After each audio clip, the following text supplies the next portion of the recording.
یو ورځ چا اعتکاف کو یو ورځ حدیث کې جناب محمد رسول الله فرمایي دا انسان درې خندقه د جهنم د اور نه لري شي. درې خندقه په یو ورځ اعتکاف سره دا انسان درې خندقه او یو خندق فاصله د ځمکې نه اسمانه پورې سوچ کوو. نو درې خندقه په یو ورځ په اعتکاف سره یو انسان دومره د جهنم نه لري کیږي. خو پته ولګي چې جهنمی به نه خو جنتی به هم وي جنتی با. نو په یو ورځ اعتکاف سره ته جنتی هم شي. نو بیا 9 ورځې 10 ورځې دا انسان اعتکاف وکي. وی من اعتکف 10 فی رمضان کان کحجتین و عمرتین. 10 ورځې اعتکاف چا وکړو دا زما محترم داسې شو چې د 2 عمرې وکړلې 2 حجونه وکړل. اوس تا خو وس نشته چې عمرې له لاړ شي حج له لاړ شي دا خو دې وس کې شته کړ. نو دویمې 10 ورځې دا د مغفرت وي او چې کومې درېمې 10 ورځې به شروع کېږي دا د جهنم نه د بری کېدو دي. زما محترم د بادشاہ په دربار باندې یو انسان وغورځېږي او هغې نه د یو څیز مطالبه کوي او مسلسل هغه ته جړا فریاد کوي. نو هغه بادشاہ یو انسان دی مخلوق دی د هغې به پې ترس راشي کرم به پې وکړي رحم به پې وکړي د هغې هغه مطالبه به پوره کړي. لیکن ارحم الراحمین زما محترمو د الله نه زیات کریم رحیم څوک دی؟ د هغې په دربار باندې یو انسان پرېوځي او 10 ورځې د الله په دربار باندې پروت وي جړا فریاد کوي. نو په ایمان وایي چې دا انسان د الله نه څه څیز غواړي. الله نه زما محترمو د مغفرت او د بخنې سوال کوي. نو تاسو نه تپوس کوم الله به مغفرت او بخنه کوي که نه به کوي؟ الله نه یو څیز غواړي الله به هغه څیز ورکوي که نه به ورکوي؟ هر یو څیز به الله. انسان په غوښتو باندې خفه کېږي که نه ده داسې؟ انسان نه یو ځل ته یو څیز وغواړه در به کي، دویم ځل ته وغواړه در به کي، دریم ځل ته وغواړه. نو زما محترمو هسه وی دا کله کله خیر دی خو عادت مه جوړوه. او الله پاک څه فرمایي؟ ادعوني استجب لكم ادعوني استجب لكم. ما نه غواړئ زه ستاسو دعاګانې قبلوم که نه؟ الله پاک فرمایي څوک چې زما نه نه غواړي زه خفه کېږم چې ته ما محتاجه پیدا کړی او ته ما ته خپل دا لاسونه نه کچکول کې ما نه غواړي. ته څومره کمزوری څومره بېوسه ما پیدا کړی او ته دا خپل لاسونه ما ته نه اوچتې ځان دې دومره بې نیازه کړی دی ما نه. نو غواړو به هم د چا نه؟ الله نه. جاړو به هم الله ته. نو په دې رمضان کې د خپل رب سره تعلق جوړ کړو. په دې رمضان کې د 15 وخته د مونځ تربیت عادت موږ او تاسو په خپلو ځانونو کې پیدا کړو. د قرآن مجید عادت په خپلو ځانونو کې پیدا کړو چې انشاءالله مرتے دم تک تر څو پورې موږ او تاسو په دې دنیا کې ژوندي یو موږ به د قرآن تلاوت کوو. ځان له پروژه کې نه تر کومه پورې زه ژوندی یم زه به د 15 وخته د مونځ اهتمام کوم. که دا ځمکه او اسمانونه زما محترمو دڼي دڼیا کېږي دا دنیا ورانېږي او که روغېږي زه به مونځ نه قضا کوم. دې ته عشق وایي مینه وایي د خپل رب سره. عیسی علیه صلات وسلام داسې په یو ځنګل باندې تېرېده. نو هلته یو نوجوان وکتو په ځمکه کې کار کوي لګیا دی. چې وکته چې د الله پیغمبر دی او د الله ملاقات ته اکثر ځي راځي ورته وایي ای عیسی روح الله. ګوره داسې ځوانان طلب به سو چاہت به سو خوښه به سوا. ای عیسی روح الله ته خو د الله ملاقات ته ځي رب ته دې ووایه چې د خپل محبت نه څه محبت مال هم راکړي.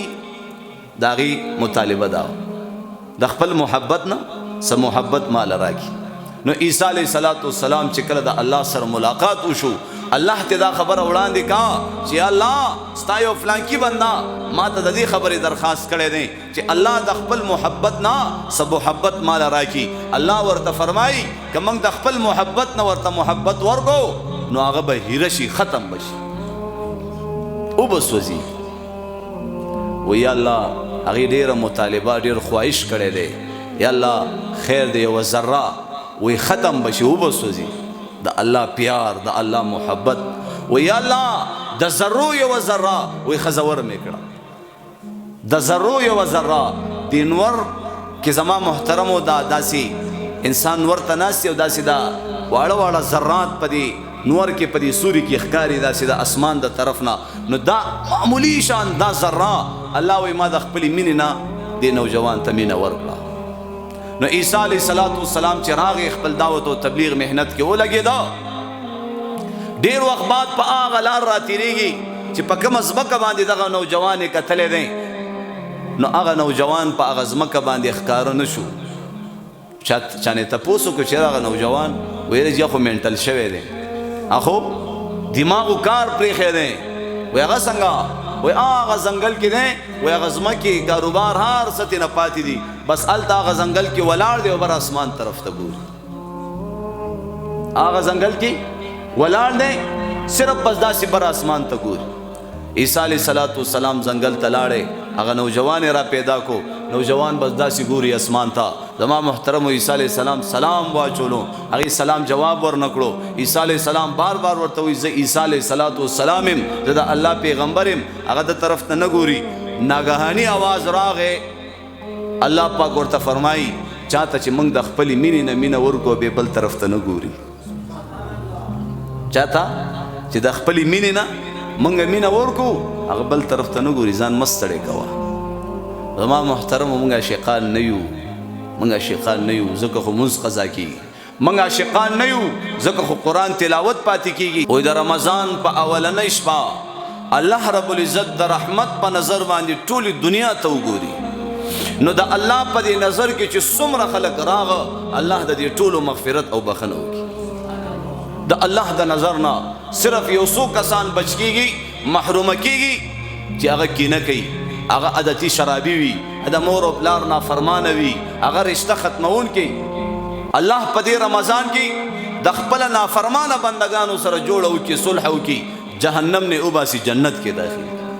او دلته دا مسلمان دا د خپل زړه نه د اخري دا کینې بغضونه دا حسدونه دا نفرتونه نه ختموي، نو وای د دغه خلکو مغفرت په دې رمضان کې نه کیږي. عادتي شرابي کینه بغض حسد کوونکې نو د روژه ماتي په ټیم کې 10 لکه کسانو الله مغفرت کوي، بخښنه کوي. بیا د اختر په شپه باندې زما محترمو الله 25 کروڑ 20 لاکھ انسانانو مغفرت کوي او بخښنه کوي. نو دغه خلک تینا محرومه پاتې کیږي. بیا نو من صام رمضان ایمانا و احتسابا غفر له ما تقدم من ذنبه. روجه ونی ولا د ایمان په حالاتو کې د ثواب په نیت باندې د الله رضا د پاره مخکینی ټول ګناهونه معاف. روجه زما عزتمندو د دې سره سره تراویح وکړلې مخکینی ټول ګناهونه معاف. په یو غریب مسکین باندې روژه ماتې وکړو مخکینی رستنی ټول ګناهونه معاف. دا د دې انسان د مغفرت د پاره لوی ذریعہ جوړي.